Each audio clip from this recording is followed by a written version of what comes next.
السلام علیکم ورحمۃ اللہ وبرکاتہ۔ امید ہے آپ سبھی معنی صحت کے بہترین حالتوں میں ہوں گے۔ دورہ قرآن کے سفر میں آج ہم پارہ نمبر 13 کا آغاز کریں گے۔ اللہ کے نام کے ساتھ پارہ نمبر 13 کا آغاز کرتے ہیں۔ اعوذ باللہ من الشیطان الرجیم، بسم اللہ الرحمن الرحیم۔ رب اشرح لی صدری ویسر لی امری واحلل عقدۃ من لسانی یفقہوا قولی رب زدنا علما اللهم انفعنا بما علمتنا وعلمنا ما ينفعنا وزدنا علما رب یسر ولا تعسر وتمم بالخیر وبک نستعین آمین الہی آمین۔ پارہ 13 میں سورہ یوسف کی آیات 53 سے 111، سورہ رات مکمل اور سورہ ابراہیم کی آیات 1 سے 52 شامل ہیں۔ اس میں سے یوسف علیہ السلام کی کامیابی، ایمان کی حقیقت اور نبیوں کی دعوت پر روشنی ڈالی گئی ہے۔ سورہ یوسف کا بقیہ حصہ دیکھتے ہیں۔ آیت 53 سے 86 تک بات ہے حضرت یوسف علیہ السلام کی عزت کی بحالی۔ ماں ابری و نفسی، اور میں اپنے نفس کو برا نہیں کرتا، بے شک نفس تو برائی پر اکساتا ہے مگر جس پر میرا رب رحم کرے، بے شک میرا رب غفور اور رحیم ہے۔ اور بادشاہ نے کہا اسے میرے پاس لاؤ، میں اسے اپنی ذات کے لیے مخصوص کروں گا۔ کہ جب اس نے یوسف سے گفتگو کی تو کہا یقیناً آج تو ہمارے ہاں مرتبے والا امین ہے۔ یوسف علیہ السلام نے کہا مجھے زمین کے خزانوں یعنی پیداوار پر نگران مقرر کر دیجئے۔ یہاں پہ اس کا انتظام یوسف علیہ السلام نے اپنے ہاتھ میں لینے کی خواہش ظاہر کی تھی کہ مستقبل قریب میں یعنی جو خواب کی تعبیر سے جو قحط سالی کے ایام آنے والے ہیں ان سے نمٹنے کے لیے میں مناسب انتظامات کروں گا۔ اس لیے انہوں نے یہاں پہ جو ہے یہ اجازت چاہی تھی اور یہ خواہش ظاہر کی تھی، بے شک میں خوب نگہبانی کرنے والا، خوب جاننے والا ہوں۔ اور اس طرح ہم نے یوسف کو زمین مصر میں اقتدار دیا، وہ اس میں جہاں چاہتا قیام کرتا، ہم اپنی رحمت سے جسے چاہے نوازتے ہیں اور ہم نیکیوں کا اجر ضائع نہیں کرتے۔ اور یقیناً آخرت کا اجر بہتر ہے ان کے لیے جو ایمان لائے اور انہوں نے تقوی اختیار کیا۔ یوسف کے بھائی غلہ لینے آئے اور اس کے پاس پہنچے تو انہیں پہچان لیا، وہ انہیں نہیں پہچانتے تھے۔ اور جب اس نے ان کا سامان تیار کروایا تو کہا میرے پاس اپنا چھوٹا بھائی لانا، کیا تم دیکھتے نہیں کہ میں پورا ماپ غلہ دیتا ہوں اور میں بہترین مہمان نواز ہوں؟ پھر اگر تم اسے میرے پاس نہ لائے تو تمہارے لیے میرے پاس کوئی غلہ نہیں اور نہ تم میرے قریب آنا۔ انہوں نے کہا ہم عنقریب اس کے باپ کو اس بارے میں آمادہ کریں گے اور یقیناً ہم یہ کرنے والے ہیں۔ اور یوسف نے اپنے خادموں سے کہا کہ ان کی نقدی ان کے سامان میں رکھ دو، اور جب وہ اپنے اہل و عیال کی طرف پلٹیں تو اسے پہچان لیں، شاید وہ واپس آئیں۔ پھر جب وہ اپنے باپ کے پاس لوٹے تو انہوں نے کہا اے ہمارے ابا جان، آئندہ ہمارے لیے غلہ ممنوع ٹھہرا ہے، لہٰذا تو ہمارے ساتھ ہمارے بھائی کو بھیج کے ہم غلہ لائیں، اور بے شک ہم اس کے محافظ ہیں۔ یعقوب علیہ السلام نے کہا کیا میں تمہیں اس کے بارے میں امین سمجھوں جیسے پہلے اس کے بھائی کے بارے میں سمجھا تھا، یعنی جیسے اس سے پہلے یوسف علیہ السلام کے بارے میں بھی تم نے یہی جملہ کہا تھا، میں نے تمہیں امین سمجھا تھا۔ چنانچہ اللہ ہی بہتر محافظ ہے اور وہ سب مہربانوں سے زیادہ رحم کرنے والا ہے۔ جب انہوں نے اپنا سامان کھولا تو اپنی پونجی پائی جو انہیں لوٹا دی گئی تھی، وہ بولے ہمارے ابا جان، ہمیں اور کیا چاہیے، یہ ہماری پونجی ہمیں لوٹا دی گئی ہے اور ہم اہل و عیال کے لیے غلہ لائیں گے اور اپنے بھائی کی حفاظت کریں گے اور ہم ایک اونٹ کا غلہ زیادہ لائیں گے۔ یہاں پہ انہیں مطلب جو انہوں نے یعنی یہ کہا تھا کہ بادشاہ کے اس حسن سلوک کے بعد اس نے ہماری خاطر توضع بھی کی، ہماری پونجی بھی واپس کر دی، ہمیں اور کیا چاہیے۔ تو اس لیے انہوں نے یہاں پہ یہ کہا تھا کہ ہم اپنے بھائی کو لے کر جائیں گے اور ایک اونٹ کا غلہ جو ہے وہ زیادہ لائیں گے۔ یہ غلہ ملنا تو بہت آسان ہے۔ یعقوب علیہ السلام نے کہا میں اسے تمہارے ساتھ ہرگز نہیں بھیجوں گا یہاں تک کہ تم مجھے اللہ کا پختہ عہد دو، تم اس سے ضرور میرے پاس لاؤ گے سوائے اس کے کہ تم گھیر لیے جاؤ۔ پھر جب انہوں نے اپنا پختہ عہد دیا تو وہ بولا جو کچھ ہم کہتے ہیں اس پر اللہ ضامن ہے۔ اور اس نے کہا اے میرے بیٹو، تم ایک ہی دروازے سے داخل نہ ہونا بلکہ متفرق دروازوں سے داخل ہونا۔ جب بنیامین سمیت 11 بھائی مصر جانے لگے تو یہ ہدایت دی کیونکہ ایک ہی باپ کے 11 بیٹے جو قد و قامت، شکل و صورت میں بھی ممتاز ہوں، جب اکٹھے ایک ہی جگہ کے ساتھ جائیں گے یا گزریں گے تو عموماً انہیں لوگ تعجب یا حسد کی نظر سے دیکھتے ہیں اور یہی نظر لگنے کا باعث بنتی ہے۔ چنانچہ انہیں بچانے کے لیے ایسی تدبیر کا حکم دیا گیا، اور میں تمہیں اللہ کے حکم سے ذرا بھی کفالت نہیں کر سکتا، حکم تو اللہ کا ہی ہے، اس پر میں نے توکل کیا، اور توکل کرنے والوں کو اسی پر توکل کرنا چاہیے۔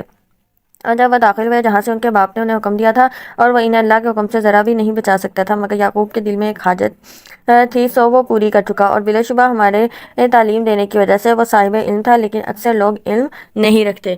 اور جب وہ یوسف کے پاس پہنچے تو انہوں نے اپنے سگے بھائی بنیامین کو اپنے پاس جگہ دیا اور کہا بے شک میں تیرا بھائی ہوں، لہٰذا تو اس کا غم نہ کر جو کچھ وہ کرتے ہیں۔ یہاں پہ یعنی مفسرین کہتے ہیں کہ دو آدمیوں کو ایک کمرے میں ٹھہرایا گیا۔ یوں بنیامین جب اکیلے رہ گئے تو یوسف علیہ السلام نے انہیں تنہا الگ ایک کمرے میں رکھا، پھر خلوت میں ان سے باتیں کہیں اور انہیں پچھلی باتیں بتلا کر کہا کہ ان کے بھائیوں نے میرے ساتھ جو کچھ کیا اس پر تم غم نہ کرو، اور بعض کہتے ہیں کہ بنیامین کو روکنے کے لیے جو ہیلہ اختیار کرنا تھا اس سے بھی انہیں آگاہ کر دیا تھا تاکہ وہ پریشان نہ ہو۔ پھر جب یوسف نے ان کا سامان تیار کر دیا تو اپنے بھائی کے سامان میں ایک پیالہ رکھ دیا، پھر ایک پکارنے والے نے پکارا، اے قافلے والو، یقیناً تم چور ہو۔ وہ ان کی طرف متوجہ ہو کر بولے، کیا تم چیز گم پاتے ہو؟ تم کیا چیز گم پاتے ہو؟ انہوں نے کہا، ہم بادشاہ کا پیالہ گم پاتے ہیں، اور جو شخص اسے لائے اس کے لیے اونٹ پر غلہ ہے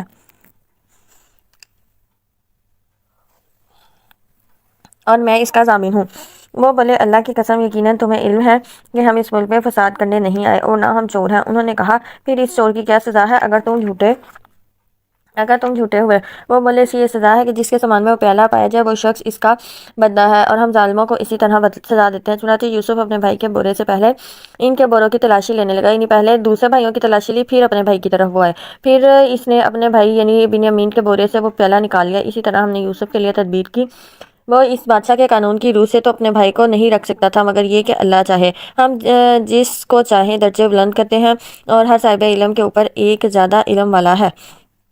انہوں نے کہا، اگر اس نے چوری کی ہے تو اس سے پہلے اس کے بھائی نے بھی چوری کی تھی۔ چنانچہ یوسف نے یہ بات اپنے دل میں چھپائی اور ان پر ظاہر نہ کی، اور دل میں کہا، تم بدترین درجے پر ہو اور اللہ خوب جانتا ہے جو تم بیان کرتے ہو۔ انہوں نے کہا، اے عزیز، بے شک اس کا باپ بڑی عمر کا ہے، چنانچہ آپ اس کی جگہ ہم میں سے کسی کو پکڑ لیں، بے شک ہم آپ کو احسان کرنے والوں میں سے دیکھتے ہیں۔ یوسف نے کہا، اللہ پناہ دے کہ جس شخص کے پاس ہم نے اپنی چیز پائی ہے اس کے سوا کسی اور کو پکڑیں، یعنی ہم انصاف کا تقاضا پورا کرتے ہوئے اسی کو پکڑیں گے جس کے پاس سے چیز ملی ہے، تب بے شک ہم ظالم ہوئے۔ پھر جب وہ اس سے نا امید ہو گئے تو الگ ہو کر مشورہ کیا۔ ان کے بڑے نے کہا، تمہیں علم نہیں کہ بے شک تمہارے باپ نے تم سے اللہ کا پختہ عہد لیا ہے، اور اس سے پہلے یوسف کے بارے میں بھی تم کوتاہی کر چکے ہو، چنانچہ میں تو اس سرزمین کو ہرگز نہیں چھوڑوں گا یہاں تک کہ میرا باپ مجھے حکم دے، یا اللہ میرے لیے فیصلہ کر دے، اور وہ بہترین فیصلہ کرنے والا ہے۔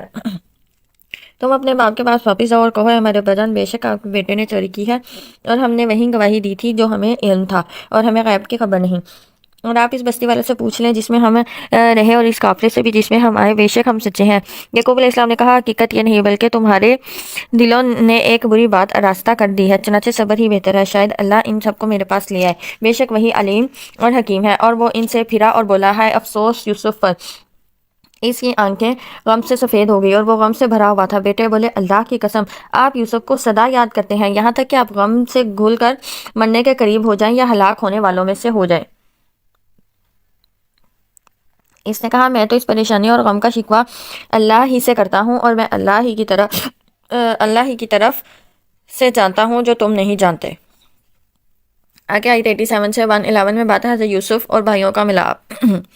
اے میرے بیٹو، تم جاؤ اور یوسف اور اس کے بھائی کو ڈھونڈو، اور اللہ کی رحمت سے مایوس نہ ہونا، بے شک اللہ کی رحمت سے تو کافر ہی مایوس ہوا کرتے ہیں۔ پھر جب وہ یوسف کے پاس پہنچے تو انہوں نے کہا، اے عزیز، ہمیں ہمارے اہل و عیال کو تکلیف پہنچی ہے اور ہم ناقص پونجی لائے ہیں، چنانچہ آپ ہمیں پورا معاف دیں اور ہم پر صدقہ خیرات کریں، یقیناً اللہ صدقہ خیرات کرنے والوں کو جزا دیتا ہے۔ اس نے کہا، کیا تمہیں معلوم ہے کہ تم نے یوسف اور اس کے بھائی کے ساتھ کیا کیا کیا تھا جب تم نادان تھے؟ وہ بولے، کیا واقعی تو یوسف ہی ہے؟ اس نے کہا، ہاں، میں یوسف ہی ہوں اور یہ میرا بھائی ہے، یقیناً اللہ نے ہم پر احسان کیا، بے شک جو شخص تقوی اختیار کرے اور صبر کرے تو اللہ نیکیوں کا اجر ضائع نہیں کرتا۔ انہوں نے کہا، اللہ کی قسم، یقیناً اللہ نے تجھے ہم پر فضیلت دی اور بلا شبہ ہم ہی خطا کار تھے۔ یوسف علیہ السلام نے کہا، تم پر آج کوئی ملامت نہیں۔ یوسف علیہ السلام نے یعنی یہاں پہ ان کو معاف کر دیا، اللہ تمہاری مغفرت کرے اور وہ ارحم الراحمین ہے۔ تم میری یہ قمیض لے جاؤ اور اسے میرے باپ کے چہرے پر ڈال دو، وہ بینا ہو جائیں گے، اور تم اپنے اہل و عیال کو میرے پاس لاؤ۔ اور جب قافلہ مصر سے چلا تو ان کے باپ نے کہا، بے شک میں یوسف کی مہک پاتا ہوں، اگر تم مجھے بہکا ہوا نہ کہو۔ یعنی ادھر یہ قمیض لے کر قافلہ جو مصر سے چلا، ادھر یعقوب علیہ السلام کو اللہ تعالیٰ کی طرف سے اعجاز کے طور پر سے یوسف علیہ السلام کی خوشبو آنے لگی۔ یہ اس بات کا اعلان تھا کہ اللہ کے پیغمبر کو بھی جب تک اللہ کی طرف سے اطلاع نہ پہنچے پیغمبر بے خبر ہوتا ہے، چاہے بیٹا اپنی شہر کے کسی کنویں میں ہی کیوں نہ ہو۔ جب اللہ انتظام فرما دے تو مصر جیسے دور دراز علاقے سے بھی بیٹے کی خوشبو آ جاتی ہے۔ ان کے پاس موجود لوگ بولے، اللہ کی قسم، بلا شبہ آپ اپنی قدیم غلطی پر ہیں۔ یہاں پہ مطلب ان کا یہ تھا کہ وہ محبت اور جنون کی شدت اتنی زیادہ ہے کہ آپ اپنے بیٹے یوسف کو ابھی بھی ویسے ہی محسوس کرتے ہیں۔ پھر جب بشارت دینے والا آیا، اس نے وہ قمیض اس کے چہرے پر ڈالی تو وہ یعقوب علیہ السلام پھر سے بینا ہو گیا۔ اس یعقوب نے کہا، کیا میں نے تم سے نہیں کہا تھا کہ بے شک میں اللہ کی طرف سے وہ جانتا ہوں جو تم نہیں جانتے؟ انہوں نے کہا، اے ہمارے ابا جان، ہمارے لیے ہمارے گناہوں کی مغفرت مانگے، بے شک ہم ہی خطا کار تھے۔ یعقوب علیہ السلام نے کہا، ان قریب میں اپنے رب سے تمہارے لیے مغفرت مانگوں گا، بے شک وہی خوب بخشنے والا، خوب رحم کرنے والا ہے۔ چنانچہ جب وہ یوسف کے پاس پہنچے تو اس نے اپنے ماں باپ کو اپنے پاس جگہ دی اور کہا، تم مصر میں داخل ہو جاؤ، یہاں تم امن سے رہو اگر اللہ نے چاہا۔ اور اس نے اپنے ماں باپ کو تخت پر اونچا بٹھایا اور سب اس کے آگے سجدے میں گر گئے۔ اور یوسف نے کہا، میرے ابا جان، یہ میرے خواب کی تعبیر ہے اور میرے رب نے اسے سچا کر دیا۔ تحقیق اس نے مجھ پر احسان کیا جب اس نے مجھے قید سے نکالا اور تمہیں دیہات سے یہاں لے آیا۔ اس کے بعد شیطان نے برگلا کر میرے اور میرے بھائیوں کے درمیان پھوٹ ڈال دی تھی۔ بے شک میرا رب نہایت باریک بینی سے جو چاہے تدبیر کرتا ہے، بے شک وہی علیم و حکیم ہے۔ اے میرے رب، تو نے مجھے کچھ حکومت دی ہے اور مجھے باتوں یعنی خوابوں کی تعبیر سکھائی ہے۔ اے آسمان اور زمین کے پیدا کرنے والے، تو ہی دنیا اور آخرت میں میرا کارساز ہے۔ تو مجھے اسلام پر موت دے اور مجھے صالحین کے ساتھ ملا دے۔ ہمیں بھی یہی دعا کرنی چاہیے کہ اے اللہ تو ہمیں اسلام پر موت دے اور ہمیں صالحین کے ساتھ ملا دے، آمین۔ یہ غیب کی کچھ خبریں ہیں، ہم آپ کی طرح وحی کرتے ہیں۔ اور آپ ان برادران یوسف کے پاس نہیں تھے، یعنی جب یہ سارا واقعہ ہوا تو آپ صلی اللہ علیہ وسلم وہاں موجود نہیں تھے، جب انہوں نے اپنی ایک بات پر اتفاق کیا تھا اور وہ مکر کر رہے تھے۔ اور اکثر لوگ اگرچہ آپ سے حرص کریں ایمان لانے والے نہیں، اور آپ اس تبلیغ پر ان مشرکین مکہ سے کوئی اجر نہیں مانگتے۔ یہ قرآن تو سارے عالم کے لیے نصیحت ہے، اور آسمانوں اور زمین میں کتنی ہی نشانیاں ہیں کہ وہ ان پر سے گزرتے ہیں اور ان سے بے دھیانی کرتے ہیں، اور ان کے اکثر اللہ پر اس طرح ایمان لاتے ہیں کہ وہ مشرک ہی ہوتے ہیں۔ کیا پھر وہ بے خوف ہو گئے ہیں کہ ان پر اللہ کے عذاب سے کوئی آفت آئے یا اچانک ان پر قیامت آ جائے اور انہیں خبر بھی نہ ہو؟ اے نبی کہہ دیجئے، یہی میری راہ ہے، میں تمہیں اللہ کی طرف بلاتا ہوں، اور میں اور وہ لوگ جنہوں نے میری اتباع کی بصیرت پر ہیں، اور اللہ پاک ہے اور میں مشرکوں میں سے نہیں ہوں۔ اور آپ سے پہلے ہم نے مرد ہی رسول بنا کر بھیجے، ان کی طرف ہم وحی کرتے تھے اور وہ بستیوں کے رہنے والوں میں سے تھے۔ کیا پھر وہ زمین میں نہیں چلے پھرے کہ وہ دیکھتے ان لوگوں کا انجام کیا ہوا جو ان سے پہلے تھے، اور پرہیزگاروں کے لیے آخرت کا گھر ہی بہتر ہے۔ کیا پھر تم سمجھتے نہیں، یہاں تک کہ جب رسول مایوس ہو گئے اور وہ لوگ گمان کرنے لگے کہ انہیں خلاف واقعہ خبر دی گئی ہے، تو ان انبیاء اور رسول کے پاس ہماری مدد آ پہنچی، پھر نجات ملی اسے جسے ہم نے چاہا، اور مجرم قوم سے ہمارا عذاب ٹالا نہیں جاتا۔ البتہ یقیناً ان کے قصوں میں عقل مندوں کے لیے عبرت ہے۔ یہ قرآن گھڑی ہوئی بات نہیں بلکہ اپنے سے پہلی کتابوں کی تصدیق اور ہر چیز کی تفصیل ہے، اور ایمان لانے والوں کے لیے ہدایت اور رحمت ہے۔ یہاں ہماری سورہ یوسف جو ہے وہ مکمل ہوئی۔ آگے سورہ رعد کا آغاز کرتے ہیں۔ سورہ رعد قرآن کریم کی 13ویں سورت ہے۔ سورہ رعد مدنی سورت ہے جس میں 43 آیات ہیں۔ یہ توحید، نبوت اور قیامت پر زور دیتی ہے، اللہ کی قدرت کے مظاہر جیسے بادل، بارش اور بجلی کو نشانیاں قرار دیتی ہے۔ سورت میں بتایا گیا ہے کہ دلوں کو سکون صرف اللہ کے ذکر سے ملتا ہے، اور ہر شخص کو قیامت کے دن اس کے اعمال کا بدلہ دے دیا جائے گا۔ سورہ رعد آیت 1 سے 18 میں بات ہے قرآن اور حق کی سچائی۔ بسم اللہ الرحمن الرحیم، شروع اللہ کے نام سے جو بڑا مہربان نہایت رحم کرنے والا ہے۔ الف لام میم را۔ اے نبی، یہ کتاب کی آیات ہیں جو آپ کے رب کی جانب سے آپ کی طرف نازل کیا گیا ہے، وہی حق ہے اور اکثر لوگ ایمان نہیں لاتے۔ اللہ وہ ذات ہے جس نے ستونوں کے بغیر آسمان بلند کیے، تم انہیں دیکھتے ہو، یعنی ہم کوئی چھت کھڑی کرتے ہیں تو ہمیں اس کو وہ ستون کے ذریعے سے سپورٹ دینی ہوتی ہے، لیکن اگر ہم آسمان کی چھت کو دیکھیں تو آسمان کی چھت میں ایسا کوئی بھی سپورٹ دینے کی ضرورت نہیں ہے، اور یہ اللہ کی قدرت کی بہت بڑی نشانی ہے۔ پھر وہ عرش پر مستوی ہوا اور سورج اور چاند کو کام پر لگایا، اور ہر ایک مقررہ مدت کے لیے چل رہا ہے۔ وہ کام کی تدبیر کرتا ہے، اپنی نشانیاں تفصیل سے بیان کرتا ہے تاکہ تم اپنے رب سے ملاقات پر یقین کر لو۔ اور وہی ہے جس نے زمین پھیلائی اور اس میں پہاڑ اور نہریں بنائی، اور اس میں ہر قسم کے پھلوں کے 2 جوڑے بنائے۔ وہ دن کو رات سے ڈھانپتا ہے، بے شک اس میں ان لوگوں کے لیے یقیناً نشانیاں ہیں جو غور و فکر کرتے ہیں۔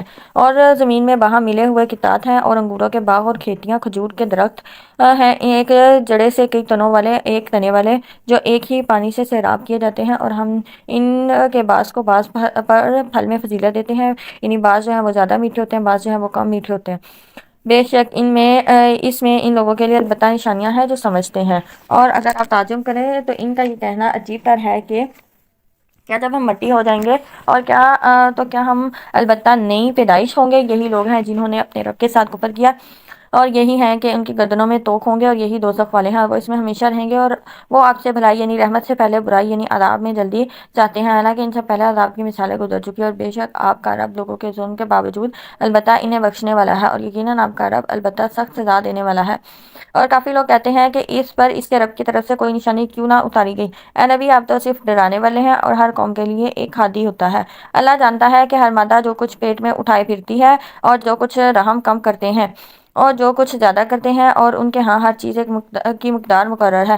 وہ غیب اور ظاہر کا جاننے والا بہت بڑا نہایت بلند ہے۔ اللہ کے نزدیک مساوی ہے۔ تم میں سے جو کوئی آہستہ بات کرے یا بلند آواز سے کہے، اور جو رات کی تاریکیوں میں چھپنے والا ہو یا دن کی روشنی میں چلنے والا ہو، اس انسان کے لیے اس کے آگے سے اور اس کے پیچھے سے باری باری آنے والے فرشتے ہیں، وہ اللہ کے حکم سے اس کی حفاظت کرتے ہیں۔ یعنی اللہ نے انسان کی یہ حفاظت کا ذمہ دیکھیں کتنی بخوبی سر انجام دیا ہے کہ انسان کے آگے پیچھے دائیں اور بائیں سے فرشتے اس کی حفاظت کرتے ہیں۔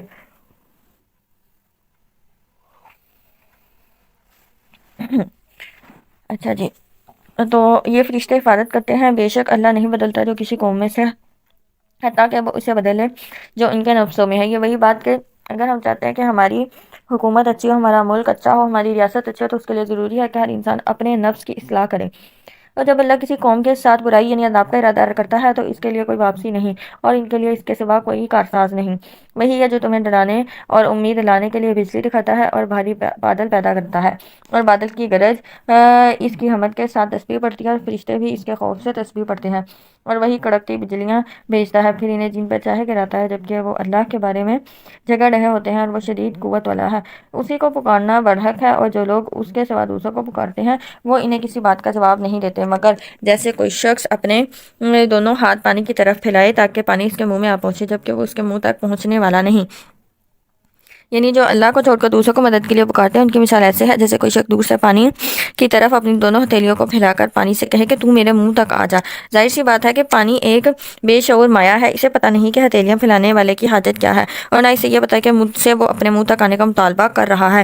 تو ایسے ہی جو اللہ کے سوا دوسروں کو مدد کے لیے پکارتے ہیں، ان کا پکارنا بھی بالکل ایسے ہی ہے، اور اللہ ہی کو سجدہ کرتا ہے جو کوئی آسمانوں میں ہے اور زمین میں ہے، خوشی سے یا ناخوشی سے، اور ان کے سائے بھی صبح اور شام سجدہ کرتے ہیں۔ اے نبی، کہہ دیجئے آسمان اور زمین کا رب کون ہے؟ کہہ دیجئے اللہ، اور کہیے کیا پھر تم نے اللہ کے سوا ایسے حمایتی بنا رکھے ہیں جو اپنے نفع نقصان کے بھی مالک نہیں؟ کہہ دیجئے کیا اندھا اور دیکھنے والا برابر ہو سکتے ہیں، یا کیا اندھیرے اور روشنی برابر ہو سکتے ہیں؟ کیا انہوں نے اللہ کے لیے ایسے شریک ٹھہرا رکھے ہیں کہ انہوں نے اللہ کی مخلوق جیسی کوئی مخلوق بنائی ہے، پھر وہ مخلوق ان پر متشبہ ہوگی؟ کہہ دیجئے اللہ ہی ہر چیز کا خالق ہے اور وہ یکتا نہایت غالب ہے۔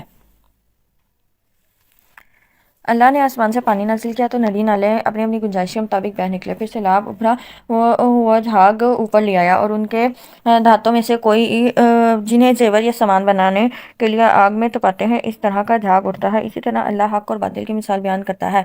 یہاں پہ یہ مثال بیان کی گئی ہے۔ دوسری مثال ہے کہ تانبے، پیتل، سیسے یا سونے چاندی کو زیور یا سامان وغیرہ بنانے کے لیے آگ میں تپایا جاتا ہے تو اس پر بھی جھاگ آ جاتا ہے۔ اس جھاگ سے مراد میل کچیل ہے جو ان دھاتوں کے اندر ہوتا ہے۔ آگ میں تپانے سے وہ جھاگ کی شکل میں اوپر آ جاتا ہے، پھر یہ جھاگ بھی دیکھتے ہی دیکھتے ختم ہو جاتی ہے اور دھات کی اصلی شکل رہ جاتی ہے۔ تو یہاں پہ حق اور باطل کی مثال بھی ایسے ہی ہے۔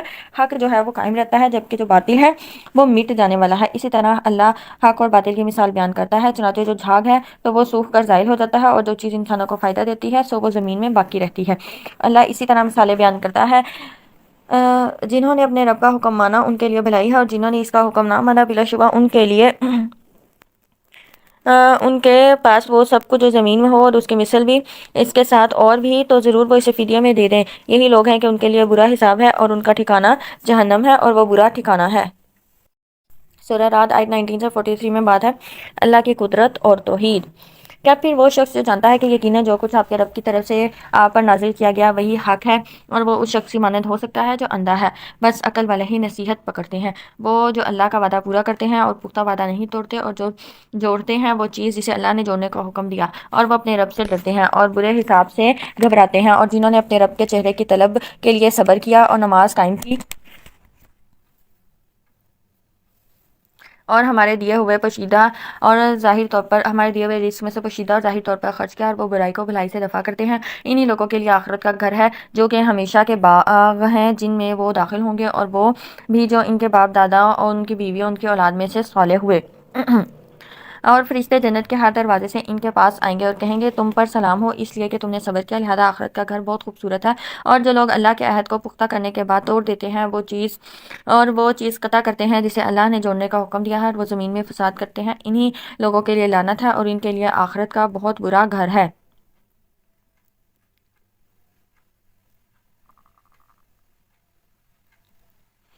اللہ جسے چاہے کھلا رزق دیتا ہے اور جسے چاہے تنگ کر دیتا ہے۔ رزق سے مراد صرف مال و دولت نہیں بلکہ انسان کی صلاحیتیں، علم اور حکمت بھی مراد ہے، اور وہ کافی دنیا کی زندگی پر اتراتے ہیں، حالانکہ دنیا کی زندگی آخرت کے نسبت حقیر چیز ہے۔ اور کافر کہتے ہیں کہ اس کے رب کی طرف سے اس پر کوئی بڑی نشانی کیوں نازل نہیں کی گئی؟ کہہ دیجئے بے شک اللہ جسے چاہے گمراہ کرتا ہے اور اس شخص کو اپنی طرف ہدایت دیتا ہے جو رجوع کرتے ہیں، اور جو لوگ ایمان لائے اور ان کے دل اللہ کے ذکر سے اطمینان پاتے ہیں۔ آگاہ رہو، اللہ کے ذکر سے ہی دل اطمینان پاتے ہیں۔ جو لوگ ایمان لائے اور نیک عمل کیے ان کے لیے خوشحالی اور اچھا ٹھکانہ ہے، جیسے پہلے رسول تھے اسی طرح ہم نے آپ کو ایسی امت میں رسول بنا کر بھیجا ہے جس سے پہلے کئی امتیں گزر چکی ہیں، تاکہ آپ انہیں وہ پڑھ کر سنائیں جو ہم نے آپ کی طرف وحی کی، اور وہ رحمان کا انکار کرتے ہیں۔ کہہ دیجئے وہی میرا رب ہے، اس کے سوا کوئی معبود برحق نہیں۔ مشرکین مکہ رحمان کے لفظ سے بڑا بکتے تھے۔ صلح حدیبیہ کے موقع پر بھی جب انہوں نے بسم اللہ الرحمن الرحیم کے الفاظ لکھے گئے تو انہوں نے کہا کہ یہ رحمان الرحیم کیا ہے، ہم نہیں جانتے، تو اس لیے پھر بسمک اللہم لکھوایا گیا تھا۔ یہاں پہ کہا جا رہا ہے کہ رحمان اللہ ہی ہے جو رحم کرنے والا بہت رحیم و کریم ہے، جبکہ وہ اللہ کی صفت کا انکار کرتے تھے۔ کہہ دیجئے وہی میرا رب ہے، اس کے سوا کوئی معبود برحق نہیں، میں نے اسی پر توکل کیا اور اسی کی طرف میرا لوٹنا ہے۔ اور اگر بلا شبہ قرآن ایسا ہوتا کہ اس کے ذریعے سے پہاڑ چلائے جاتے یا اس میں زمین قطع کی جاتی یا اس سے مردے بلوائے جاتے تو بھی کفار ایمان نہ لاتے، بلکہ سارا معاملہ یعنی سارا کا سارا اختیار اللہ ہی کے پاس ہے۔ کیا پھر ایمان والوں نے ابھی تک نہیں جانا کہ اگر اللہ چاہتا تو سبھی لوگوں کو ہدایت دے دیتا، اور جنہوں نے کفر کیا ان کے کرتوتوں پر انہیں آفت پہنچتی رہے گی یا ان کے گھروں کے قریب اترے گی، یہاں تک کہ اللہ کا وعدہ آ پہنچے۔ بے شک اللہ اپنے وعدے کے خلاف نہیں کرتا۔ اور اے نبی بلا شبہ یقیناً آپ سے پہلے رسولوں کا مذاق اڑایا گیا تو میں نے کافروں کو ڈھیل دی، پھر میں نے انہیں پکڑ لیا، پھر میرا عذاب کیسا عبرتناک تھا۔ کیا پھر وہ اللہ جو ہر نفس پر نگران ہے، جو اس نے کمایا اس کی مانند کوئی غیر اللہ ہو سکتا ہے؟ اور انہوں نے اللہ کے شریک ٹھہرائے ہیں۔ کہہ دیجئے ان کے کمالات اور نام تو لو، کیا تم اللہ کو اس چیز کی خبر دیتے ہو جسے وہ زمین میں نہیں جانتا؟ یعنی کیا کوئی ایسی چیز ہے جس کو اللہ زمین میں نہ جانتا ہو؟ بلکہ ظاہر لفظ کے اعتبار سے تم شریک ٹھہراتے ہو، بلکہ کافروں کے لیے ان کا مکر خوشنما بنا دیا گیا اور انہیں راہ حق سے روک دیا گیا، اور جسے اللہ گمراہ کرے اس کے لیے کوئی بھلائی نہیں، کوئی حادی نہیں، اور ان کے لیے دنیا کی زندگی میں عذاب ہے اور آخرت کا عذاب تو سخت ترین ہے، اور انہیں اللہ کے عذاب سے بچانے والا کوئی نہیں۔ جس جنت کا متقی لوگوں سے وعدہ کیا گیا ہے ان کی صفت یہ ہے کہ اس کے نیچے نہریں جاری ہیں، اس کے پھل اور اس کے سائے دائمی ہیں۔ یہ ان لوگوں کا انجام ہے جو متقی ہوئے، اور کافروں کا انجام آگ ہے۔ اور جنہیں ہم نے کتاب دی وہ اس قرآن سے خوش ہوتے ہیں جو آپ کی طرف سے نازل کیا گیا ہے، اور کچھ گروہ ہیں جو اس سے بعض احکام کا انکار کرتے ہیں۔ کہہ دیجئے مجھے تو صرف یہ حکم دیا گیا ہے کہ میں اللہ کی عبادت کروں اور اس کے ساتھ شریک نہ کروں، اسی طرح میں دعوت دیتا ہوں اور اسی کی طرف واپسی ہے۔ اور اسی طرح ہم نے اس قرآن کو عربی زبان میں حکم بنا کر نازل کیا، اور اگر واقعی آپ کے بعد بھی ان کی خواہشات کے پیچھے چلے کہ آپ کے پاس علم آ چکا تو آپ کے لیے اللہ کے مقابلے میں کوئی حمایتی ہوگا، نہ کوئی بچانے والا ہوگا۔ تو یہ دیکھیں یہاں پہ یہ نبی کو کہا جا رہا ہے کہ اگر مشرکین کی باتوں یا ان کی خواہشات کی پیروی کی تو پھر آپ کو بھی اللہ سے بچانے والا کوئی نہیں۔ تو یہ ہمارے لیے بھی حکم ہے، پوری امت مسلمہ کے لیے، کہ ہمارا کام صرف لوگوں کو ہدایت دینا ہے، ہدایت کے راستے کی طرف بلانا ہے، جبکہ ہم نہ تو کسی کو ہدایت دے سکتے ہیں اور نہ ہی ان کی خواہشات کے مطابق اپنے دین کو بدل سکتے ہیں۔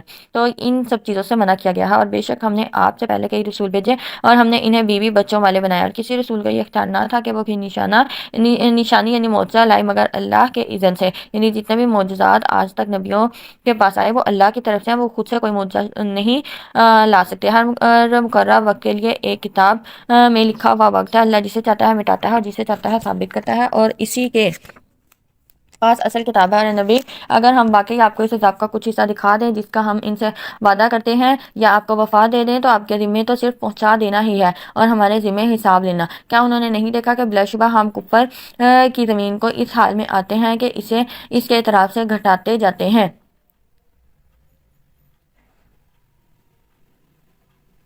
یعنی عرب کی سرزمین میں مشرکین بتدریج کم ہو رہے ہیں اور اسلام کو غلبہ حاصل ہو رہا ہے، تو یہاں پہ اس لیے کہا کہ ہم اس کے اطراف سے گھٹاتے جاتے ہیں، یعنی اسلام پھیل رہا ہے اور اللہ حکم کرتا ہے، کوئی اس کے حکم کی روگردانی کرنے والا نہیں، وہ جلد حساب لینے والا ہے۔ اور بے شک وہ لوگ بری تدبیریں کر چکے جو ان سے پہلے تھے، بس اللہ ہی کے لیے ساری تدبیریں ہیں، وہی جانتا ہے جو کچھ ہر نفس کماتا ہے، اور جلد ہی کفار جان لیں گے کہ آخرت کا اچھا گھر کس کے لیے ہے۔ اور کافر کہتے ہیں کہ تم رسول نہیں ہو، آپ کہہ دیجئے میرے اور تمہارے درمیان اللہ ہی گواہ کافی ہے، اور وہ شخص بھی جس کے پاس کتاب کا علم ہے۔ یہاں سورہ رات مکمل ہوئی، آگے ہم سورہ ابراہیم کا آغاز کرتے ہیں۔ بسم اللہ الرحمن الرحیم، شروع اللہ کے نام سے جو بڑا مہربان نہایت رحم کرنے والا ہے۔ سورہ ابراہیم قرآن کی 14ویں سورت ہے جو مکی ہے، اس میں 52 آیات ہیں۔ اس میں توحید، رسالت اور قیامت کے بارے میں بیان کیا گیا ہے۔ ابراہیم علیہ السلام کی دعا ذکر کی گئی ہے جس میں انہوں نے اپنی اولاد کے لیے ہدایت اور امن کی دعا کی۔ سورت میں اللہ کی نعمتوں کا ذکر اور ناشکری کرنے والوں کا انجام بیان کیا گیا ہے۔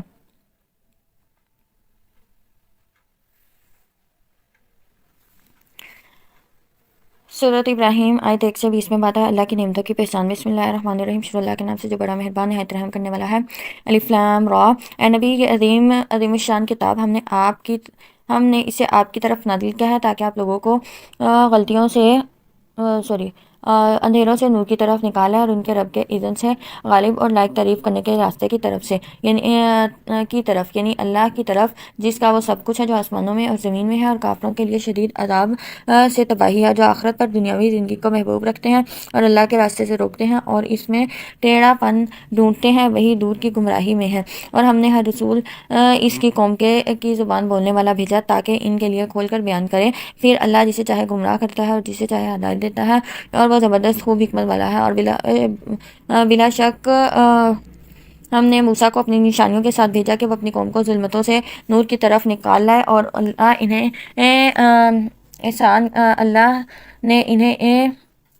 اور انہیں اللہ کے احسان یاد دلا، بے شک ان میں البتہ ہر صابر اور شاکر کے لیے نشانیاں ہیں۔ اور جب موسیٰ نے اپنی قوم سے کہا اپنے اوپر اللہ کی نعمت یاد کرو جب اس نے تمہیں آل فرعون سے نجات دی، وہ تمہیں سخت عذاب دیتے تھے، تمہارے بیٹے ذبح کرتے اور تمہاری بیٹیوں کو زندہ چھوڑ دیتے، اور اس میں تمہارے رب کی طرف سے عظیم آزمائش تھی۔ اور جب تمہارے رب نے آگاہ کر دیا کہ اگر تم شکر کرو گے تو یقیناً تمہیں مزید دیا جائے گا، اور اگر تم کفر کرو گے تو بلا شبہ میرا عذاب بہت شدید ہے۔ یعنی اگر آپ چاہتے ہیں کہ آپ کے پاس نعمت زیادہ ہو تو اس کا زیادہ سے زیادہ شکر ادا کرنا شروع کر دیں۔ اور موسیٰ نے کہا اگر تم کفر کرو گے اور وہ سب لوگ بھی جو زمین میں ہیں تو بے شک اللہ بے پرواہ اور لائق کے تعریف ہے۔ کیا تمہیں ان کی خبر نہیں پہنچی جو تم سے پہلے تھے، یعنی قوم نوح اور عاد اور ثمود، اور جو ان کے بعد ہوئے جنہیں صرف اللہ جانتا ہے۔ ان کے پاس ان کے رسول کھلی نشانیاں لے کر آئے تو انہوں نے اپنے ہاتھ اب اپنے منہوں میں لوٹا لیے، اور وہ بولے بے شک ہم اسے نہیں مانتے جو تمہارے ہاتھ بھیجا گیا ہے، اور جس چیز کی طرف تم ہمیں بلاتے ہو اس میں ہمیں اضطراب میں ڈالنے والا شک ہے۔ اور ان کے رسولوں نے کہا کیا تمہیں اللہ کے بارے میں شک ہے جو آسمان اور زمین کا پیدا کرنے والا ہے، وہ تمہیں بلاتا ہے کہ تمہارے گناہ معاف کر دے اور تمہیں مقررہ وقت تک مہلت دے۔ اور وہ کہنے لگے تم ہمارے جیسے بشر ہی تو ہو اور تم چاہتے ہو کہ ہمیں ان معبودوں سے روک دو جن کی ہمارے باپ دادا عبادت کرتے تھے، لہٰذا ہمارے پاس کوئی کھلی دلیل یعنی معجزہ لے آؤ۔ ان کے رسولوں نے ان سے کہا باقی ہم تمہارے جیسے ہی بشر ہیں، لیکن اللہ اپنے بندوں میں سے جس پر چاہتا ہے احسان کرتا ہے، اور ہمیں یہ اختیار نہیں کہ اللہ کے حکم کے بغیر ہم تمہارے پاس کوئی نشانی یعنی کوئی معجزہ لے کر آئیں۔ معجزہ اللہ ہی کی طرف سے ہوتا ہے، اس میں کسی رسول کا کوئی اختیار نہیں، اور مومنوں کو اللہ پر ہی توکل کرنا چاہیے۔ اور ہمارے پاس کیا عذر ہے کہ ہم اللہ پر توکل نہ کریں جبکہ وہ ہمیں ہماری راہیں دکھا چکا ہے، اور ہم ان اعدام پر ضرور صبر کریں گے جو تم ہمیں دیتے ہو، پس توکل کرنے والوں کو اللہ پر ہی توکل کرنا چاہیے۔ اور کافروں نے اپنے رسولوں سے کہا کہ ہم تمہیں اپنی زمین سے ضرور نکال دیں گے یا تم ضرور ہمارے دین میں لوٹ آؤ گے، چنانچہ ان کے رب نے ان کی طرف وحی کی کہ ہم ظالموں کو ضرور ہلاک کر دیں گے، ان کے بعد ہم ضرور تمہیں اس زمین میں آباد کریں گے۔ یہ انعام اس کے لیے ہے جو میرے حضور کھڑا ہونے سے ڈرا اور میری وعید سے ڈرا، اور انہوں نے فتح مانگی اور ہر سرکش اناد رکھنے والا ناکام ہوا، اور اس کے آگے جہنم ہے اور وہاں اسے پیپ کا پانی پلایا جائے گا جسے وہ گھونٹ گھونٹ پیے گا مگر حلق سے نہ اتار سکے گا، اور ہر طرف سے اس کو موت آئے گی جبکہ وہ مرے گا نہیں، اور اس کے آگے نہایت سخت عذاب ہوگا۔ جن لوگوں نے اپنے رب کے ساتھ کفر کیا ان کے نیک اعمال کی مثال راہ کسی ہے جس پر آندھی کے دن زور کی ہوا چلی، اور جو کچھ انہوں نے کمایا وہ اس پر کوئی قدرت نہیں رکھیں گے، یہی برے درجے کی گمراہی ہے۔ کیا آپ نے نہیں دیکھا کہ بے شک اللہ نے آسمانوں اور زمین کو حق کے ساتھ پیدا کیا ہے، اگر وہ چاہے تو تمہیں لے جائے اور نئی مخلوق لے آئے، اور اللہ کے لیے یہ کام کچھ مشکل نہیں۔ آگے آیت 21 سے 34 میں بات ہے پچھلی قوموں کے انجام سے سبق۔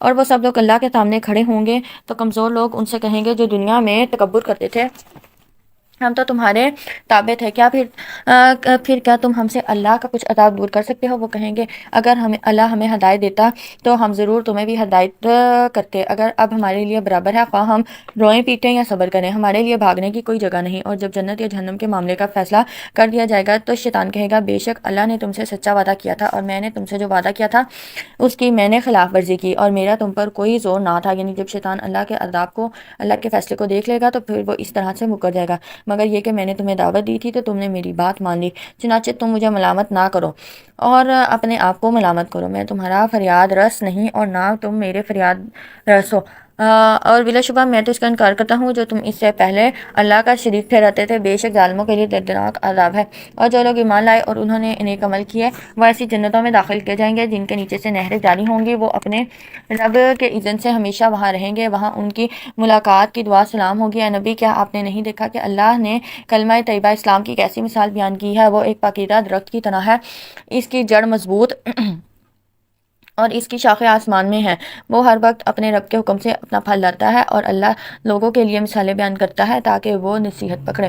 اور کلمہ خبیثہ کفر و شرک کی مثال ہے، ایک خبیث درخت کسی ہے کہ اسے زمین سے اکھاڑ دیا جاتا ہے اور اس کے لیے کوئی قرار نہیں۔ اے ایمان والو، اللہ ایمان والوں کو قول ثابت یعنی کلمہ توحید سے دنیا کی زندگی اور آخرت میں ثابت قدم رکھتا ہے، اور اللہ ظالموں کو گمراہ کر دیتا ہے۔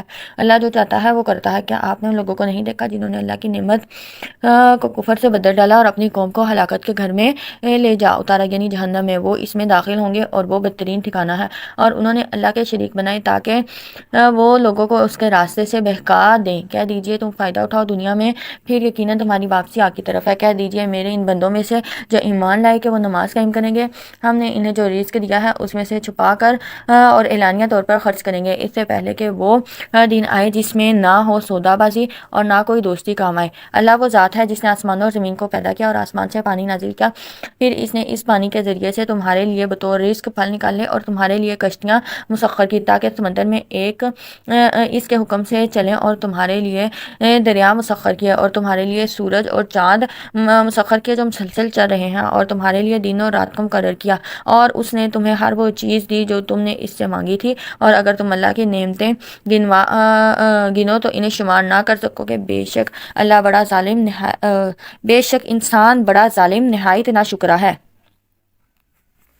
اور جب ابراہیم نے کہا ہے میرے رب اس شہر مکہ کو امن والا بنا دے اور مجھے اور میری اولاد کو بت پرستی سے بچائے رکھنا ہے۔ میرے رب بے شک انہوں نے بہت سے لوگ گمراہ کیے، پھر جو میری اتباع کرے تو یقیناً وہ میرا ہے، اور جو میری نافرمانی کرے تو بلا شبہ تو غفور و رحیم ہے۔ اے ہمارے رب، بے شک میں نے اپنی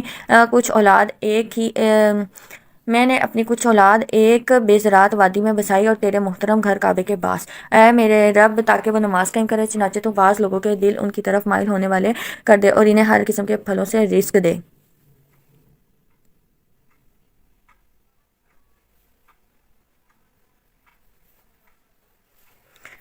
یہاں پہ من ذریتی یعنی بعض اولاد سے مراد اسماعیل علیہ السلام ہے، اور کہا جاتا ہے کہ ابراہیم علیہ السلام کے 8 سلبی بیٹے تھے جن میں سے صرف اسماعیل علیہ السلام کو یہاں بسایا، اور تاکہ وہ تیرا شکر کریں۔ ہمارے رب، بے شک تو سب جانتا ہے جو کچھ ہم چھپاتے ہیں اور جو ظاہر کرتے ہیں، اور زمین میں اور آسمان میں کوئی چیز اللہ سے مخفی نہیں ہے۔ تمام تعریفیں اللہ ہی کے لیے ہیں جس نے مجھے بڑھاپے میں اسماعیل اور اسحاق عطا فرمائے۔ بے شک میرا رب دعا خوب سننے والا ہے، اور اے میرے رب مجھے اور میری اولاد کو بھی نماز قائم کرنے والا بنا دے۔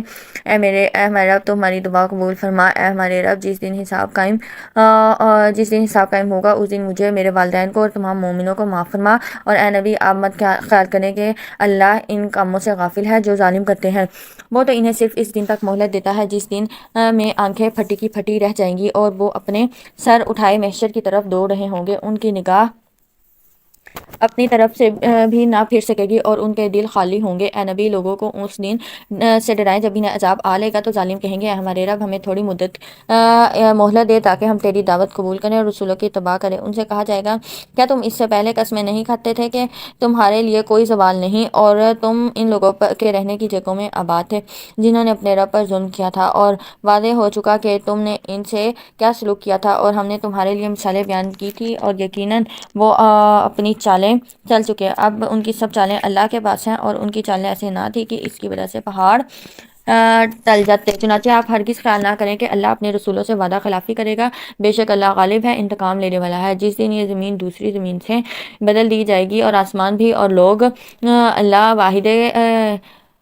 اللہ واحد القہار کے سامنے پیش ہوں گے، اور اس دن آپ تمام مجرم زنجیروں میں جکڑے ہوئے دیکھیں گے. ان کے کرتے کندھک کے ہوں گے اور آگ ان کے چہروں کو ڈھانپتی ہوگی. استغفر اللہ. تاکہ اللہ ہر نفس کو اس عمل کی جزا دے جو اس نے کمایا. بے شک اللہ بہت جلد حساب لینے والا ہے. یہ قرآن لوگوں کے لیے ایک پیغام ہے تاکہ اس کے ذریعے سے انہیں ڈرایا جائے اور تاکہ انہیں معلوم ہو جائے کہ بے شک وہی اللہ معبود واحد ہے، اور تاکہ عقل مند نصیحت حاصل کریں. الحمدللہ یہاں ہمارا پارہ نمبر 13 جو ہے وہ مکمل ہوا. سورہ ہجر کا آغاز کل پارہ نمبر 14 کے ساتھ ہی ہم کریں گے.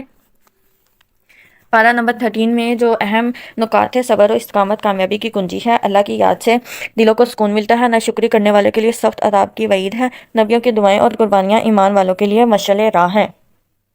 اپنا بہت سارا خیال رکھیے گا. انشاءاللہ پھر ملاقات ہوگی. السلام علیکم ورحمۃ اللہ وبرکاتہ.